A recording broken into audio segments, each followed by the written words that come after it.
நீங்க போடுற colour T shirt இல்ல சாப்பிடுற சில தின்பண்டங்கள்ல சேர்க்கிற ஃபுட் கலர் இதுக்கு பின்னாடி ஒரு ரொம்ப முக்கியமான கெமிக்கல் ரியாக்ஷன் இருக்குன்னு உங்களுக்கு தெரியுமா? ம், இன்னைக்கு நாம பார்க்க போறதும் கிட்டத்தட்ட அதோட சம்பந்தப்பட்டது தான். யூனிட் 9 அமைன்ஸ்ல இருந்து chemical reactions of diazonium salts பத்தி ஆழமா பார்க்க போறோம். ஆமா, நீங்க சொன்னது ரொம்ப சரியான பாயிண்ட். அந்த சாயங்கள் மட்டும் இல்ல, பல முக்கியமான மருந்துகளுக்கும் இந்த கெமிஸ்ட்ரி தான் அடிப்படை. அப்படியா? ஆமாம். டயசோனியம் சால்ட்ஸை நாம ஒரு மாஸ்டர் கீ மாதிரி பார்க்கலாம். ஆரோமேட்டிக் காம்பவுண்ட்ஸ்ல நாம விரும்புற ஃபங்க்ஷனல் குரூப்ஸை நாம விரும்புற இடத்துல துல்லியமா சேர்க்கறதுக்கு இது ஒரு மிக முக்கியமான வழி. சோ நீங்க சொல்றத பார்த்தா இது ஏதோ ஒரு ரியாக்ஷன்ல ஒன்னு இல்ல. It's a foundational technique. அப்படிதானே? எக்ஸாக்ட்லி. இந்த கெமிஸ்ட்ரி இல்லைன்னா இன்னைக்கு நாம பார்க்குற பல சாயங்கள் மற்றும் மருந்துகள் இருந்திருக்காது. இது கெமிஸ்டுக்கு ஒரு ப்ரிசிஷன் அண்ட் கண்ட்ரோல் கொடுக்குது. Okay, let's unpack this. அந்த அளவுக்கு கண்ட்ரோல் கொடுக்கற இந்த டயசோனியம் சால்ட் ரியாக்ஷன்ஸ்னா அடிப்படையில என்ன? ரொம்ப சிம்பிளா சொல்லுங்க. ரொம்ப எளிமையா சொல்லணும்னா டயசோனியம் சால்ட்ஸ், அதாவது Rn2+X- ஒரு ஹைலி ரியாக்டிவ் இன்டர்மீடியேட். அது ரொம்ப நிலையற்றது, அதாவது அன்ஸ்டேபிள். அன்ஸ்டேபிளா? ஆமா. இத ஒரு கார்ல போற ஒரு அன்ஸ்டேபிள் பேசஞ்சர் மாதிரி கற்பனை பண்ணிக்கோங்க. ஓகே. அந்த பேசஞ்சர், அதாவது N2+ குரூப், கார்ல இருந்து குதிக்க தயாராவே இருப்பார். குதிக்கவே ரெடியா இருப்பாரா? ஆமா. சின்னதா ஒரு வாய்ப்பு கிடைச்சா போதும், உடனே வெளியேறிடுவாரு. அப்படி வெளியேறும்போது பக்கத்துல யார் இருக்காங்களோ அவங்க அந்த இடத்த பிடிச்சுக்குவாங்க. ஓ, அப்போ அந்த பாசஞ்சர் வெளியே போனதும் அந்த சீட்டுக்கு வேறொருத்தர் வராங்க. அந்த பாசஞ்சர் ஏன் அவ்ளோ அவசரமா வெளியேறணும்? What makes it so unstable? Excellent question. காரணம், அந்த பேசஞ்சர், அதாவது N2+ வெளியேறின உடனே நைட்ரஜன் கேஸ் N2-ஆ மாறிடுது. நைட்ரோஜன் கேஸ் அதுதான் ரொம்ப ஸ்டேபிள் ஆச்சே. அதேதான். நைட்ரஜன் கேஸ் உங்களுக்கு தெரியும், அது ரொம்ப ரொம்ப ஸ்டேபிள். 2 நைட்ரஜன் ஆட்டம்ஸ்க்கு நடுவுல ஒரு ட்ரிபிள் பாண்ட் இருக்கும். அதனால ஒரு அன்ஸ்டேபிள் நிலையிலிருந்து ஒரு சூப்பர் ஸ்டேபிள் நிலைக்கு போக அது துடிக்குது. ஆ, தட் மேக்ஸ் பெர்ஃபெக்ட் சென்ஸ். ஒரு அன்ஸ்டேபிள் சிஸ்டம்ல இருந்து ஒரு ஹைலி ஸ்டேபிள் ப்ராடக்ட் உருவாகிறதுனால தான் இந்த ரியாக்ஷனுக்கு டிரைவிங் ஃபோர்ஸ் கிடைக்குது. கரெக்ட். சரி, இந்த டைசோனியம் சால்ட்டை எப்படி லேப்ல உருவாக்குவாங்க? அதுவும் அன்ஸ்டேபிள்னு சொல்றீங்க. அப்போ அதை ஹேண்டில் பண்றது கஷ்டமா இருக்குமே? ஒரு அரோமேட்டிக் ஆமினை எடுத்து அதுல சோடியம் நைட்ரைட் அப்புறம் ஹைட்ரோகுளோரிக் ஆசிட் சேர்ப்பாங்க. ம், ஆனா இதுல மிக முக்கியமான கண்டிஷன் என்னன்னா டெம்பரேச்சர். இந்த ரியாக்ஷனை 0 to 5 டிகிரி செல்சியஸ்ல, அதாவது ஐஸ் கோல்ட் கண்டிஷன்ல தான் செய்யணும். Wait, why so cold? Temperature அதிகமா இருந்தா என்ன ஆகும்? நல்ல கேள்வி. டெம்பரேச்சர் கொஞ்சம் ஏறினாலும் நாம உருவாக்குன டசோனியம் சால்ட் உடனே டீகம்போஸ் ஆயிடும். ஐயோ. ஆமா, அது தண்ணியோட ரியாக்ட் பண்ணி ஃபினால மாறிடும். நாம மத்த ரியாக்ஷன் செய்யறதுக்கு முன்னாடியே நம்ம ஸ்டார்டிங் மெட்டீரியல் காணாம போயிடும். அதனால தான் அதை ஐஸ் பேத்ல வச்சு செஞ்ச உடனே அடுத்த ரியாக்ஷனுக்கு யூஸ் பண்ணிடுவாங்க. Got it. So it's a very delicate but powerful tool. சரி, இப்ப அந்த பேசஞ்சர் அனாலஜிக்கு வருவோம். அந்த பேசஞ்சர் போனதும் அந்த சீட்ல யார் வந்து உட்காருவாங்க? அது பக்கத்துல என்ன நியூக்ளியோஃபைல் இருக்குங்கிறத பொறுத்தது. நியூக்ளியோஃபைல்னா? நியூக்ளியோஃபைல்னா நியூக்ளியஸ் லவிங் ஸ்பீஷீஸ், அதாவது பாசிட்டிவ் சார்ஜை தேடி வர்ற ஒண்ணு. உதாரணத்துக்கு, பக்கத்துல ஒரு ஹாலைட் அயான் Cl- இல்ல Br- இருந்தா அது ஒட்டிக்கும். அதுக்கு பேரு Sandmeyer reaction. Sandmeyer reaction. சரி. இல்ல, பக்கத்துல ஃபீனால் மாதிரி ஒரு காம்பவுண்ட் இருந்தா அதோட சேர்ந்து ஒரு பெரிய மாலிகுலா உருவாகும். அதுக்கு பேரு கப்ளிங் ரியாக்ஷன். ஓஹோ. அப்புறம் பக்கத்துல தண்ணீர், வாட்டர் இருந்தா ஒரு OH குரூப் சேரும். அது ஹைட்ராலிசிஸ். சோ ஒரே ஸ்டார்டிங் பாயிண்ட், ஆனா பக்கத்துல இருக்கிற ஆளை பொறுத்து ரியாக்ஷன் மாறுது. எக்ஸாக்ட்லி. தேர்வுக்கு முக்கியமா இதை இப்படி ஞாபகம் வச்சுக்கோங்க. Diazonium salts Rn2+X- undergo diverse reactions including Sandmeyer substitutions, diazo couplings, hydrolysis and reduction due to the high electrophilicity of diazonium and the ease of N2 loss. Understood. இதுல மாணவர்கள் செய்யற ஒரு பொதுவான தவறு என்ன? ஒரு காமன் மிஸ்டேக் என்னன்னா, நிறைய மாணவர்கள் இத electrophilic aromatic substitutionோட குழப்பிக்குவாங்க. Wait, can you give us a quick reminder of what that is? அதுல பென்சீன் ரிங் தானே அட்டாக் பண்ணும்? கரெக்ட். எலக்ட்ரோஃபிலிக் aromatic substitutionல பென்சீன் ரிங் ஒரு நியூக்ளியோஃபைலா செயல்பட்டு வெளியிலிருந்து வர்ற ஒரு எலக்ட்ரோஃபைலை அட்டாக் பண்ணும். ஆனா இங்க a complete role reversal. Role ரிவர்சலா? ஆமா, நம்ம டயோசோனியம் சால்ட் Rn2+, தான் இங்க எலக்ட்ரோஃபைல். வெளியிலிருந்து வர்ற நியூக்ளியோஃபைல் தான் அதை தாக்குது. இந்த அடிப்படை வித்தியாசத்தை புரிஞ்சுகிட்டா குழப்பம் வராது. ஓகே, த passenger analogy makes sense logically. ம். பட் வேற ஏதாவது ஒரு கண்டெக்ஸ்ட் இருக்கா இதை நான் பிக்சர் பண்ண? நிச்சயமா, இத ஒரு மியூசிக்கல் சேர்ஸ் விளையாட்டு மாதிரி யோசிங்க. Musical chairs, interesting. ஆமா, டயோசோனியம் சால்ட்ல இருக்கிற அந்த பென்சீன் ரிங்கும் N2+ குரூப்பும் சேர்ந்தது தான் அந்த சேர். அது ஒரு அஸ்திரமான chair. Okay, unstable chair. Halide ions, ஃபீனியூம்ஸ், வாட்டர் மாதிரி நியூக்ளியோஃபைல்ஸ் எல்லாம் அந்த சேரை சுத்தி வர்ற players. I like this. So the music stops and what happens? Reaction தொடங்குனதும் N2, அதாவது நைட்ரஜன் கேஸ் வெளியேறிடும். அதாவது சேர் காலி ஆயிடும். ஆ, உடனே அங்க இருக்கிற ஒரு பிளேயர், அதாவது ஒரு நியூக்ளியோஃபைல் அந்த இடத்துல வந்து உட்கார்ந்துரும். ஸோ சாண்ட்மயர் ரியாக்ஷன்ல Cl- வந்து உட்காருது, ஹைட்ராலிசிஸ்ல OH- வந்து உட்காருது. The game is all about who gets the empty chair. Perfect. Musical chairs. ஆனா இந்த கான்செப்ட் ஏன் உருவாக்கப்பட்டது? ஏன் நேரடியா ரியாக்ஷன்ஸ் பண்ணாம இப்படி ஒரு சுத்து வழி? இது ஒரு மிக முக்கியமான கேள்வி. ஆமா, இது ஒரு எக்ஸ்ட்ரா ஸ்டெப் தான். ஆனா a necessary ஸ்டெப். உதாரணத்துக்கு அனிலீன்ல ஒரே ஒரு குளோரின் ஆட்டமை மட்டும் சேர்க்கிறது ரொம்ப கஷ்டம். ஏன்? காரணம், அனிலீனோட அமினோ குரூப் -NH2 ஒரு பவர்ஃபுல் ஆக்டிவேட்டிங் குரூப். அது பென்சீன் ரிங்கை ரொம்ப அதிகமா ஆக்டிவேட் பண்றதால நீங்க குளோரின் சேர்த்தா அது ஆர்த்தோ பேரா பொசிஷன்ஸ்ல எல்லாம் சேர்ந்து ஒரு மெஸ்ஸி மிக்சரை கிடைக்கும். So we lose all control. ஒரே ஒரு ப்ராடக்ட் சுத்தமா கிடைக்காது. எக்ஸாக்ட்லி. இந்த பிரச்சனையை தீர்க்க தான் டைசோனியம் கெமிஸ்ட்ரி உதவுது. நாம முதல்ல அனிலீனை டயசோனியம் சால்ட்டா மாத்திட்டு அப்புறம் சாண்ட்மேயர் ரியாக்ஷன் மூலமா ஒரே ஒரு குளோரினை சுத்தமா நாம நினைச்ச இடத்துல சேர்க்கலாம். It's the price we pay for precision. It's all about control and precision. இத மனசுல பதிய வைக்க ஒரு மென்டல் மூவி மாதிரி சொல்லுங்களே.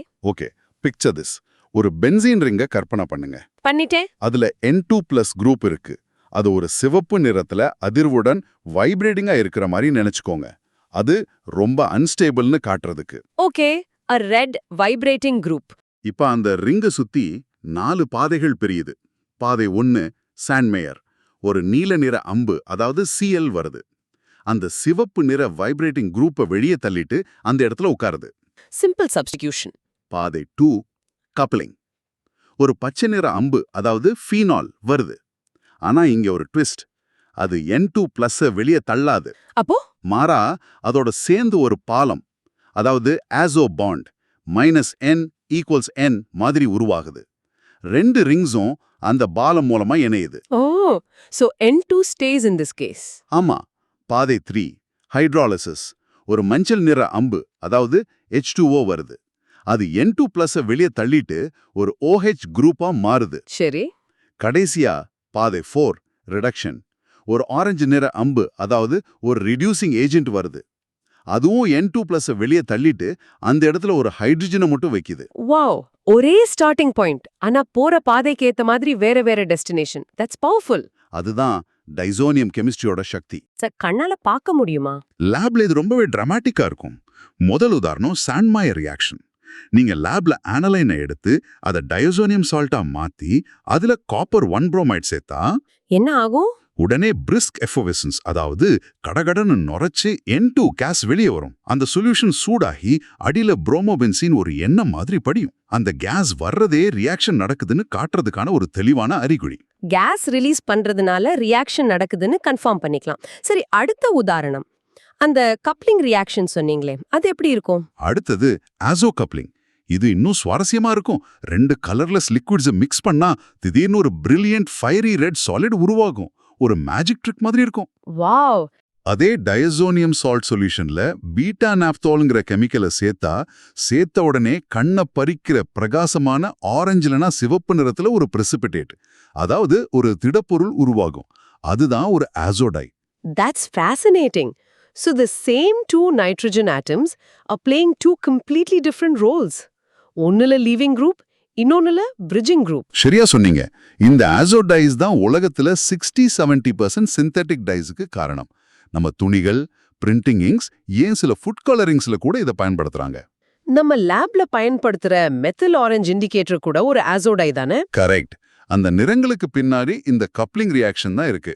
சொல்லப்போனா முதல் ஆன்டிபயோட்டிக்கான ப்ரான்டோசில் கூட ஒரு ஆசோடை தான். ஒரு கவுண்டர் இன்ட்யூட்டிவ் எக்ஸாம்பிள் ஏதாவது இருக்கா? நம்ம ஒரு மாதிரி நினைப்போம், ஆனா அது வேற மாதிரி நடக்கும். கண்டிப்பா. நீங்க நினைக்கலாம், ஆனலின்ல நேரடியா குளோரின் சேர்த்தா குளோரோபென்சின் கிடைக்கும்ல. ஆமா, அதுதானே சிம்பிளா அறுப்புலாரும். ஆனா உண்மையில நம்ம ஏற்கனவே பேசின மாதிரி அப்படி செஞ்சா ஆர்த்தோ பாரா பொசிஷன்ஸ்ல பல குளோரின் ஆட்டம்ஸ் சேர்ந்து ஒரு கலவையான ப்ராடக்ட் மிக்சர் தான் கிடைக்கும். ஆனா டயாசோனியம் ரூட்ல போனா ஒரே ஒரு குளோரின் மட்டும் அழகா சுத்தமா சேரும். எக்ஸாக்ட்லி. இதுதான் டயாசோனியம் கெமிஸ்ட்ரியோட சிறப்பு. மெஸ்ஸி கெமிஸ்ட்ரியை கிளீன் கெமிஸ்ட்ரியா மாத்துது. So what does this all mean for exams? Students எதெல்லாம் கண்டிப்பா ஞாபகம் வச்சுக்கணும்? இது எல்லாம் ஒரு சில கீ பாயிண்ட்ஸா தொகுக்க முடியுமா? சரி, தேர்வுக்கு தேவையான சில கிளாரிட்டி லைன் சொல்றேன். இதை தெளிவா ஞாபகம் வச்சுக்கோங்க. முதலாவது சாண்ட்மேயர் ரியாக்ஷன்ஸ் பத்தி. Okay, Sandmeyer reactions. நீங்க சொன்னது வச்சு the key things to remember are CuI halides, அதாவது CuCl, CuBr அல்லது CuCN யூஸ் பண்ணி அரோமேட்டிக் ரிங்ல Cl, Br அல்லது CN குரூப்பை சேர்க்கலாம். ரொம்ப முக்கியமா இந்த ரியாக்ஷன்ல N2 கேஸ் வெளியேறும். Is that right? பெர்ஃபெக்ட்லி சமரைஸ்ட். அதுதான் கிளாரிட்டி லைன் 1. அடுத்து டயாசோ கப்ளிங். இதுல முக்கியமான டிஸ்டிங்ஷன் N2 கேஸ் வெளிய போகாது. 2 நைட்ரஜன் ஆட்டம்ஸ் சேர்ந்து ஒரு ஆசோ பாண்ட் -N = N உருவாக்கும். கரெக்டா? எக்ஸாக்ட்லி. அதுதான் கிளாரிட்டி லைன் 2. டயாசோ கப்ளிங் ரியாக்ஷன்ஸ்ல ஃபீனால் இல்லைன்னா அனிலீன் மாதிரி ஆக்டிவேட்டட் ஆரோமேட்டிக் காம்பவுண்ட்ஸ் தான் நியூக்ளியோஃபைலா செயல்படும். இதுல N2 case வெளியேறாது.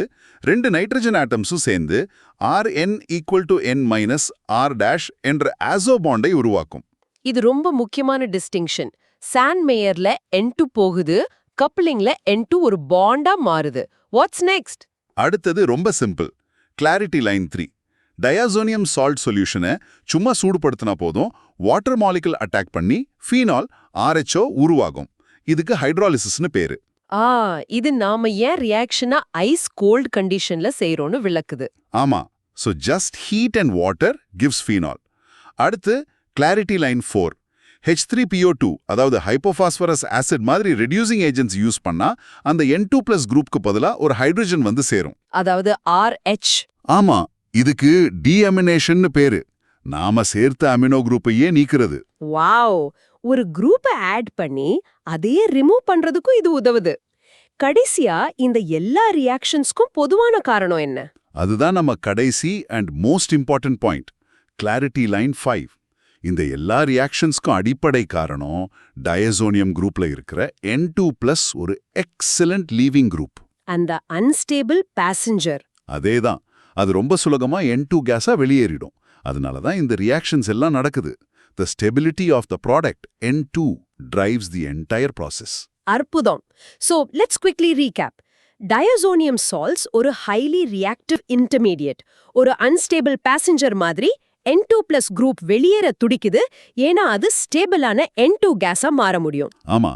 And like in a game of musical chairs, N2+ group வெளியே போனதும் ஒரு நியூக்ளியோஃபைல் அந்த இடத்த புடிச்சுக்கும். இதனால சாண்ட்மேயர் ரியாக்ஷன்ல இருந்து ஆசோடை கப்ளிங் வரைக்கும் பலவிதமான ரியாக்ஷன்ஸ் நடக்குது. ஏசோடைஸோட பிரகாசமான நிறங்கள் இதுக்கு ஒரு சிறந்த உதாரணம். இது மெஸ்ஸி ரியாக்ஷன்ஸை கண்ட்ரோல் பண்ணி நமக்கு தேவையான ப்ராடக்ட்டை மட்டும் துல்லியமா தயாரிக்க உதவுது. இப்ப நீங்க யோசிக்கிறதுக்காக ஒரு கேள்வி. நாம பார்த்தோம் டயசோனியம் சால்ட்ஸ் ஒரு பென்சீன் ரிங்ல பல ஃபங்க்ஷனல் குரூப்ஸை சேர்க்க உதவுதுன்னு. ஆனா கடைசியா பார்த்த ரிடக்ஷன் ரியாக்ஷன்ல அந்த பெரிய N2+ குரூப்பை நீக்கிட்டு வெறும் ஹைட்ரஜனை சேர்க்கிறோம். ஆமா. யோசிச்சு பாருங்க, ஒரு கெமிஸ்ட் ஏன் இவ்ளோ கஷ்டப்பட்டு ஒரு அமீனோ குரூப்பை சேர்த்து அதை டயசோனியம் சால்ட்டா மாத்தி கடைசியில அதை முழுசா நீக்கணும்.